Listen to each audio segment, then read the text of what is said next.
What's up, guys? Our Wrestling Podcast back at you with another episode. This is Dave Vicious along with Justice Total Package and Craig the British Bulldog, bringing you our perspective on the world of professional wrestling. No inside sources, no ties to the industry, just stories from the diehards, sharing opinions with you. Today's topic, WrestleMania's greatest moments. For audio fans, give us a listen to Apple, Spotify, SoundCloud, and iHeartRadio, or watch our videos on YouTube at Our Wrestling Channel, and check out exclusive content on Daily Motion at Our Wrestling Podcast. On social media, can you give us a follow on Instagram at O.W.P 2019 or on Facebook at Our Wrestling Podcast? No, Dave. Sorry, what'd I do? You forgot fuckyou.com. You forgot that to tell them to do Whoa. Go fuck themselves.com. Why are you so mad? I don't know, man. We're just having fun. I don't like them. I just don't like them. People that like us. Fans. Yeah. Yeah. It's, nobody cares. Nobody We're cares doing Nobody cares about Craig's valid is concerned. He's like, that's unfortunate. That sucks, Jess. I don't think that's a real website. I heard the response is when your kids say something that you're not supposed to hear, you just go, oh, and then you walk away. Oh, is that an oh moment, Craig? Oh. I'm gonna try that on my kids this week.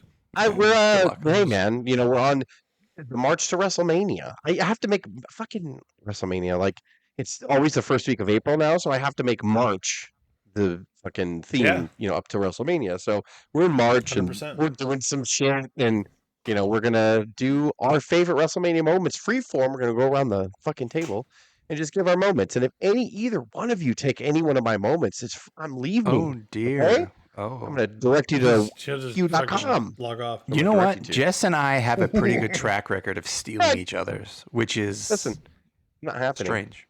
Well, then, and I have a track record of being totally off the wavelength of both of you. Before we record, Craig's like, I'm gonna stick probably within the first 15 WrestleMania, and I was like, oh, okay, like do that, like that's what I did. That's what I did. I do have. And I'm like, I won't. I just. Well, and can I just say, just before this exercise was very hard. Just said freeform, greatest WrestleMania moments, and then in your head, it's like, okay, there's been 40 WrestleManias, and that's a lot of matches, and it's a lot of main events. But do you go to main events because there's also little moments in there when you talk about WrestleMania moments? Like, is it one of those, or is it the match which affected me? So there's a lot of ways to attack it. Let me define this. If you have some on the side list, it could be this full match was a moment for me because it defined a weight class or it defined someone's career. You could have a match. They're not going to limit you. So you could do whatever you like.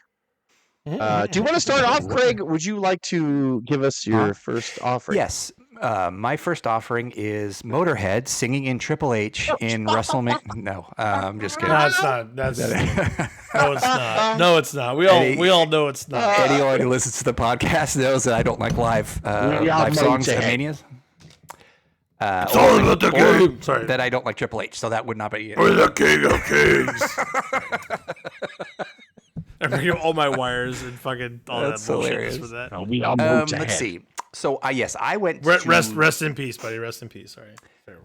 Triple H is dead? No. Oh, fuck. Jesus. No. What's up? I went to the first 15 WrestleManias, and then I actually tried to look at this through the lens of stuff that I remember the most and stuff that resonated with me the most. It's my list. And so I'm going to go super early. And I'm going to say Hogan and Bundy in the cage in WrestleMania 2. I did not expect that to come out of here. That's cool. I love the big blue cage. I love the blood in it. One of the first. The wrestlers did not, Craig. Right? The wrestlers did not like big. And blue. I was a wee little child at watching WrestleMania, but it was so cool to see. And then, Jess, I think you're about to say, go ahead. We analyzed this. Well, David, like the Zapruder film. I did over on Daily Motion. Exclusive content.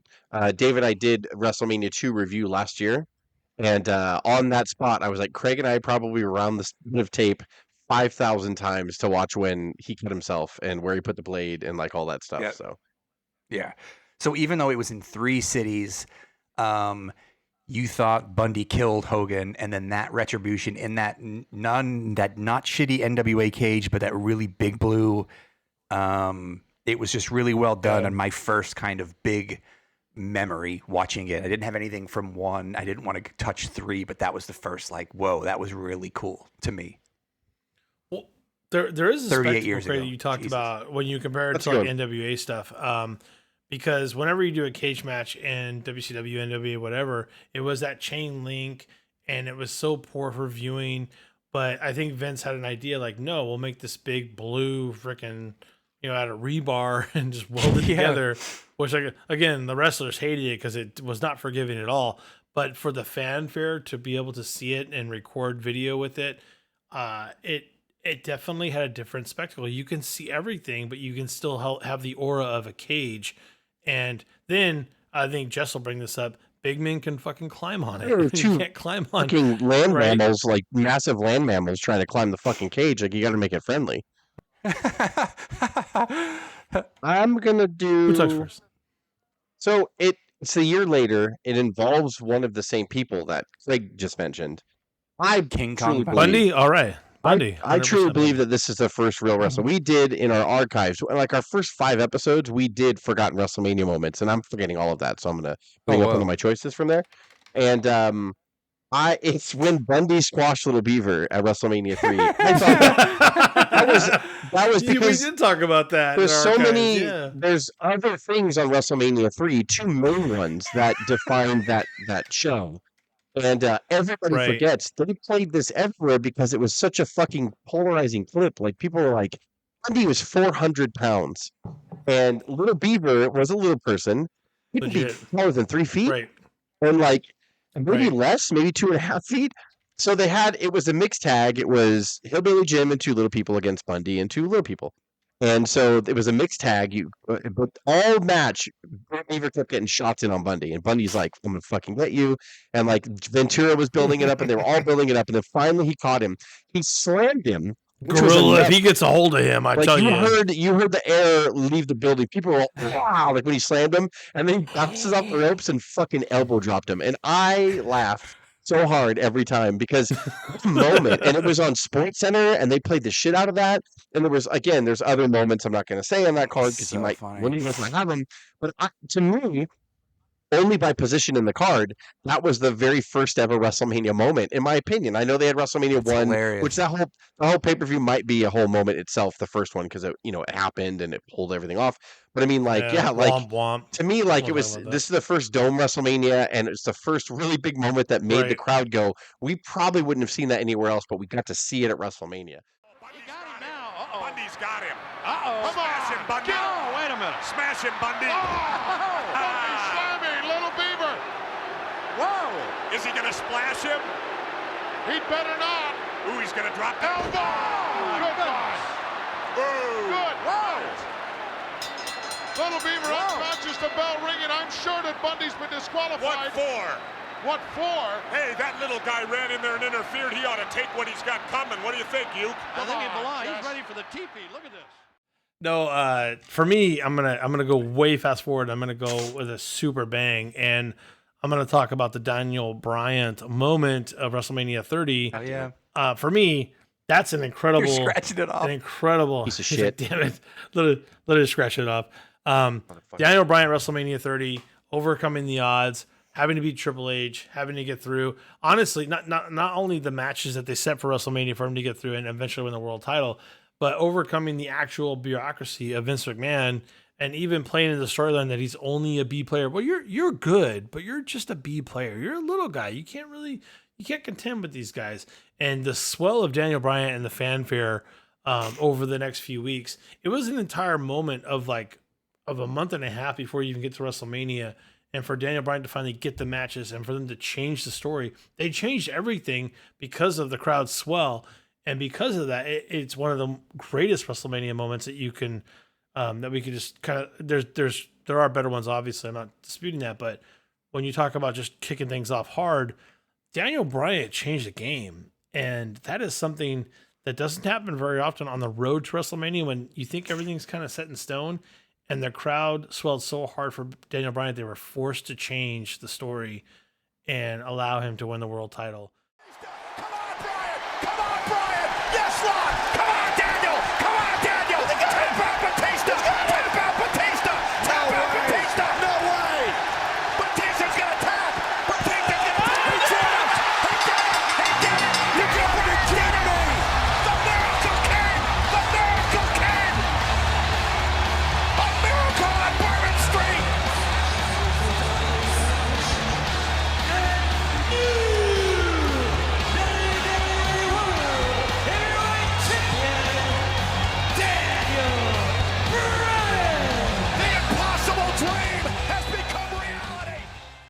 even though VKM paid no respect to him, in my opinion, which is why Daniel Bryan's in AEW now, in my opinion.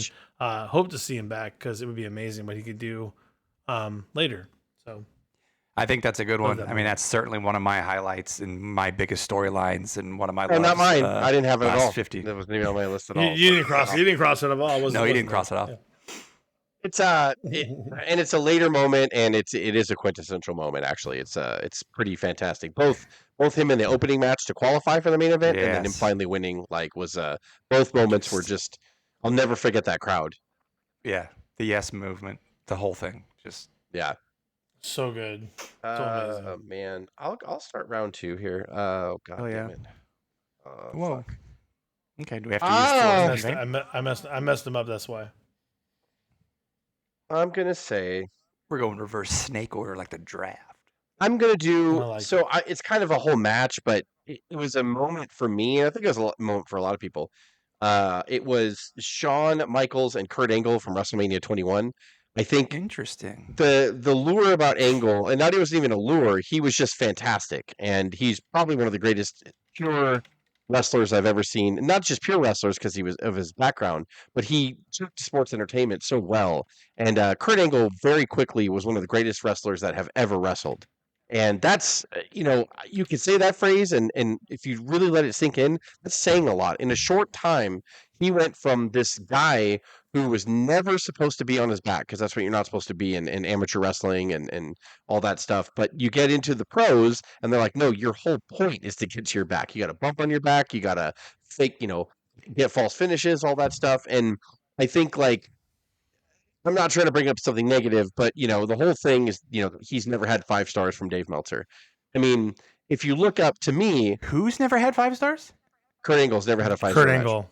According to Dave That's Meltzer. ridiculous. Please continue. And so Randy Orton either, by the way. Just calling it out. to me, this is a 7-star match, against Michaels. But it was a build, you saw him, he won the world title in 2001, and then he started having really good matches, really, really good matches. And he had Benoit at WrestleMania 17. He carried Kane to a passable match at WrestleMania 18. Him and Lesnar did what they needed to do. There was Angle was probably 50% health at that WrestleMania, and at 20, him and Guerrero had a really good match. They but put on a show. He'd never really gotten that. I mean, him and Benoit put on clinics. All their matches were fantastic. Probably one of those was a 5. At least a couple of those were 5 stars in my opinion. But on the biggest stage, in the story that Michaels tells in the back, when Michaels first learned that he had to go up against Kurt Angle, Kurt was on SmackDown and Shawn was on Raw.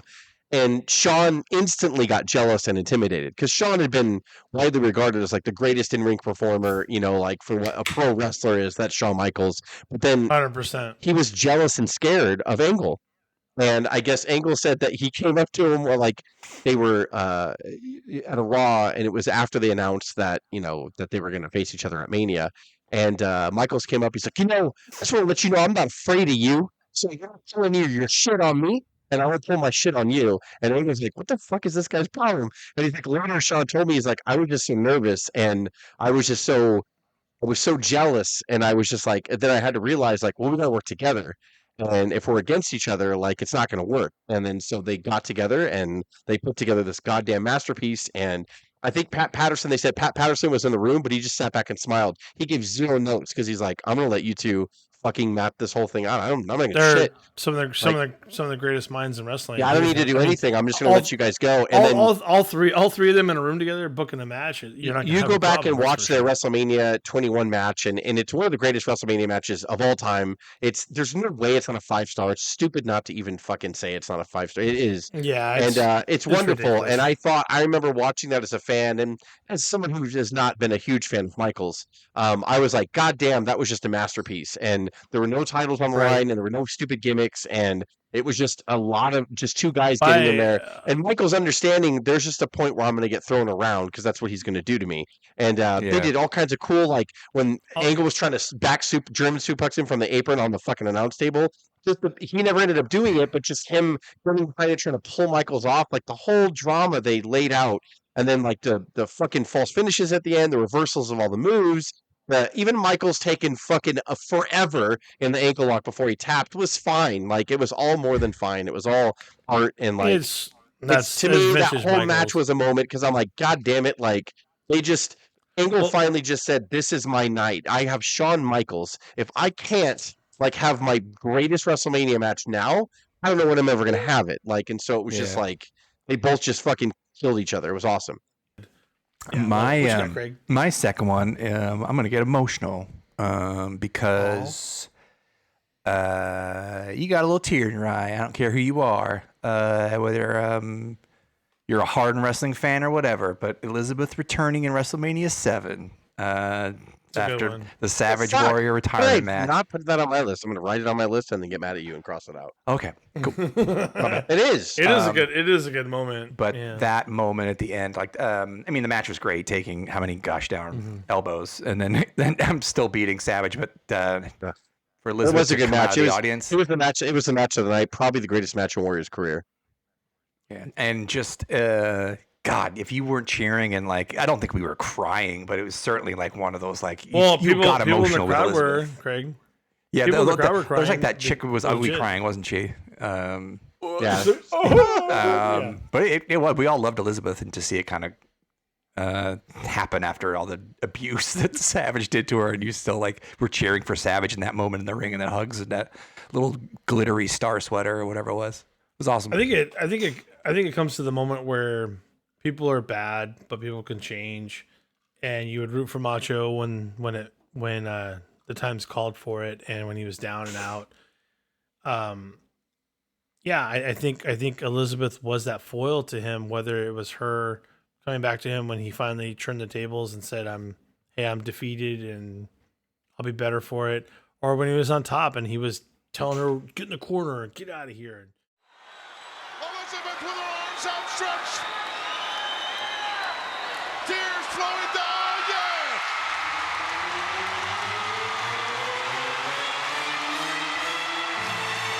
Look around. Everybody behind us in the whole ringside area crying. Listen to the ovation for Randy Savage and Elizabeth. It's a hell of a moment, Craig, and I think it's widely missed because it's not necessarily a match, but the crowd was so on fire for that moment. And you're right. It gets missed quite a bit. It's a great moment. Love it. Yes, I agree. David, go ahead, close that round too. Oh shit. Can I just go a year before you, Jess, and do another Angle moment? Sorry, but I'm gonna do it anyway. Romeo, I see you. Hi, buddy. He's a good boy. Romeo's a good boy. But no, he's not. I have to talk about. He's not. I have to talk about Eddie Guerrero versus Kurt Angle at WrestleMania 20.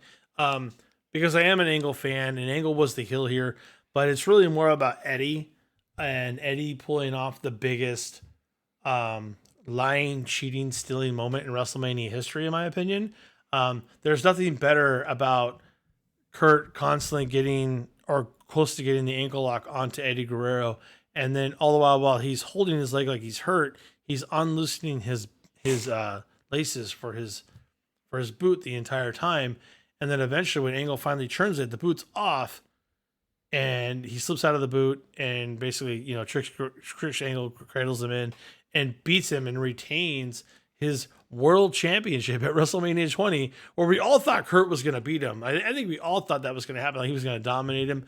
Kurt was just on fire. I believe it was the mouthpiece Kurt at that point. The guy was just a machine. And Eddie Guerrero just duped him and did the ultimate lie, cheat, and steal and said, I'm slipping out of my boot and I'm rolling you up and I'm walking away from this thing. There's other moments in WrestleMania you might want to talk about that other people don't like to, but I'll leave it be. But to me, that was an incredible moment because I'm an Angle fan, even though I'm like, he'd lost. You got to give it to Eddie. It was so masterfully done. I love that match. And you don't see it very often, that kind of trickery, and especially in a high-end pay-per-view match like that. So I loved it. It's my moment. Nice Good. one. Gregor, do you want to go start off round 3? Do not copy me. Also not the match, but a moment, and almost because height of the Attitude Era, and at the time, we're like, how is this kind of happening? Like, we all heard rumors of it, and then you saw the build-up, and we've talked about the build-up before, but there was something so cool about Tyson being a referee in WrestleMania 14 and actually being a part of it. It really changed the tide, and I, as a fan, I didn't think it would because I was a boxing fan as well. And I mean, the aura of him to me was destroyed when he bit Holyfield's ear, and then Holyfield beat the shit out of him. And it was just like, fucking Tyson's not the same Tyson anymore. Done. You know, we all kind of knew after prison he wasn't the same Tyson, and then he gets in there with Holyfield. Holyfield just dismantles him, and then he had to bite his ear. And like, but because I was such a boxing fan, and I really did like Tyson in his prime, and really wanted to see Mike Tyson kind of show some heart, and it just didn't happen. I was also a Holyfield fan too, but in my mind, his aura was dead because I was a boxing fan. However, the casual person that didn't watch a lot of boxing only heard that he was this vicious guy who bit Evander's ear, and he had gotten disqualified because he backhanded the ref or something like that, one of those matches overseas and all that stuff. So he had this aura about him, which is right down Vince's alley. So to your point, Craig, like it was a great moment, and like it meant so much to have him there because the media that followed him, they needed that momentum to finally stop WCW from dominating, and that was the only thing. Michaels insulting Tyson. Michaels standing up for the baddest man on the planet.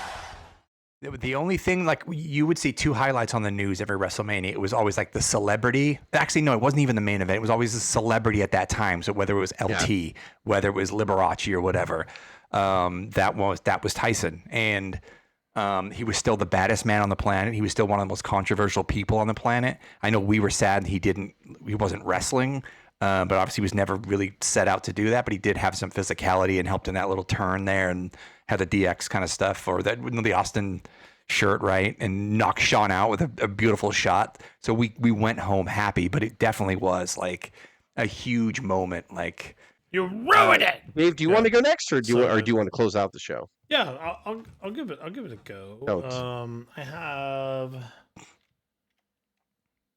Yeah, this is the one I want to go with, and sorry if it's on anybody's list, but I think there's a greatly skilled animosity between Hulk Hogan that we tend, I don't want to say we forget about it, but we tend to overlook because of present bullshit, is the best way to describe it. And I think WrestleMania 18 really kind of lays that in of the respect of where The Rock thought it was going to go, and then reading the crowd, and then them realizing like, hey, this is where it has to go. And by the way, The Rock totally adapted quickly because he can do that, and he's The Rock, because he's one of the greatest of all time. But that match at WrestleMania 18 is phenomenal, and I don't think they touch each other for like 3+ minutes. Jess, you probably know the exact time of how long it took. They were just watching the crowd react and watching them go and realizing that what they laid out was not going to work and having them kind of call it in the ring.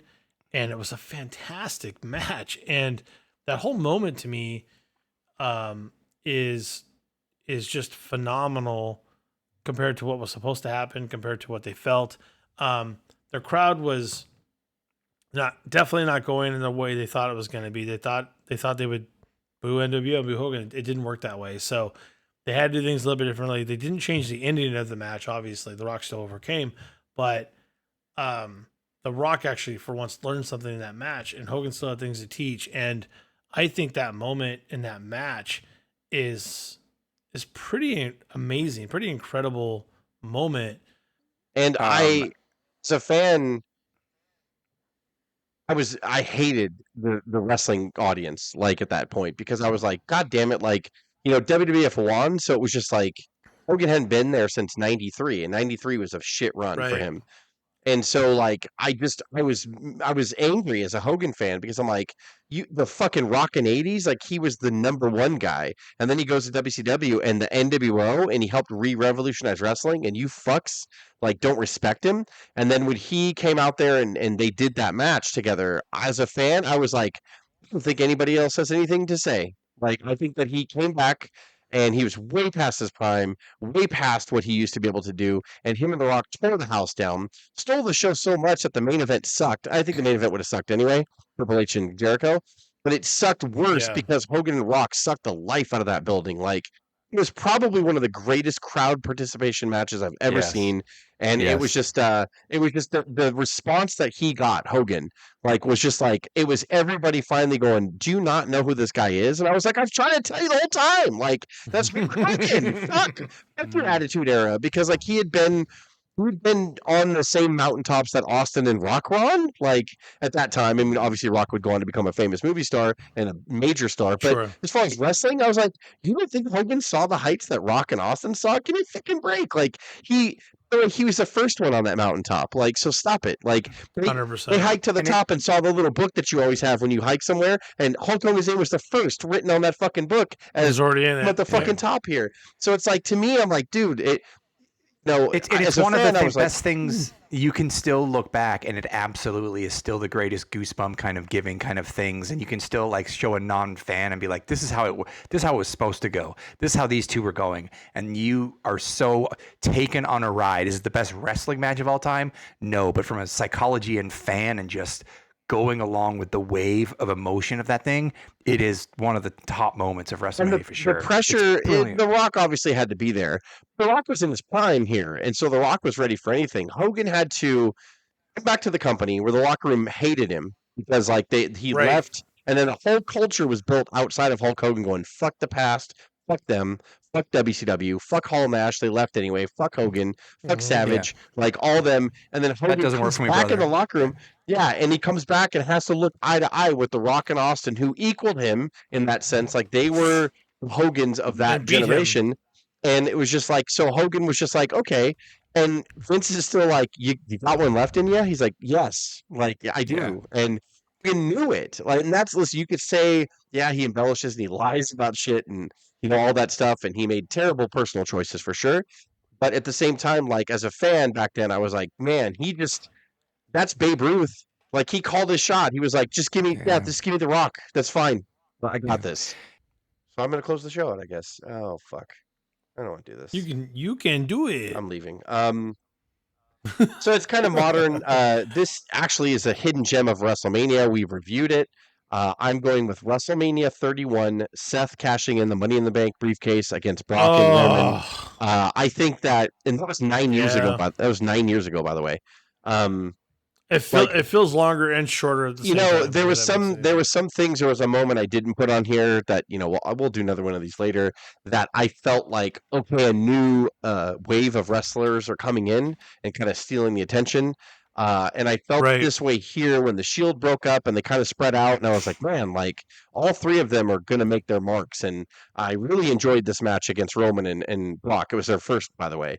And then when Seth came down and cashed in the Money in the Bank briefcase and pinned Roman, I mean, it's a moment that you can't forget. It started Seth's career, and it always kept him in the upper tier, even though they floundered with him. And now he's got his character down pat. He didn't know what he wanted to be here, but it was just such a separation from the Shield, and it was such a crazy moment to end because you thought either Brock or Roman was going to be standing in the middle of the ring.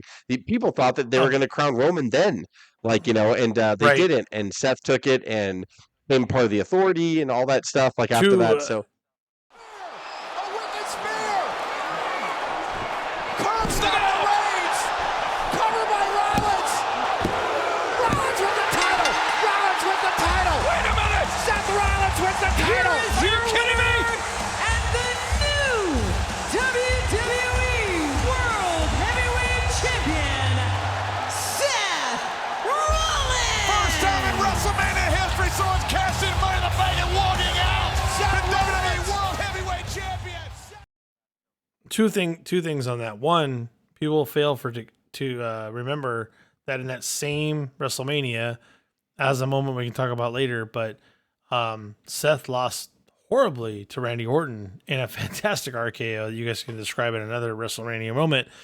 But at the same time, when Seth Rollins came down to the ring and when Cashin thought it was going to be easy cheesy, I can't remember if it was Roman or Brock, but they slammed him pretty hard. Like he caught a spear or something, and then you weren't sure. Like maybe he's going to lose the Money in the Bank right here. They didn't make it like he just immediately pinned and it was done. He had to work for it once he walked in there with those two behemoths, but still eventually came out on top. I'm pretty sure, I think Craig, you were already in Tennessee, but I was at Jess's house when that happened. And I know we all freaked out when Seth came down. Like, oh my God, are they actually going to cash in right now? It was amazing to watch. I loved it. Well, that's it. I feel like there should be more of these, Jess. Oh, I'd love to go on forever, but I'm selfish. I like to keep our episodes long, but we can easily go on forever. I feel like more episodes down the line. Next year we're WrestleMania. We're March to WrestleMania right now, so the WrestleMania themey. We're marching down. All your choices were trash. All my choices were great. Go on. Sorry. I totally agree. For audio fans, give us a listen on Apple, Spotify, SoundCloud, and our iHeartRadio. Some of your choices I crossed out. So maybe some of your choices were watch our. Yeah, they're good. Or watch our videos on YouTube at Our Wrestling Channel and check out our exclusive content on Daily Motion at Our Wrestling Podcast. On social media, can you give us a follow on Instagram at O.W.P 2019 or on Facebook at Our Wrestling Podcast? For the O.W.P, this is Craig, Jess, and Dave signing off. Have a good one.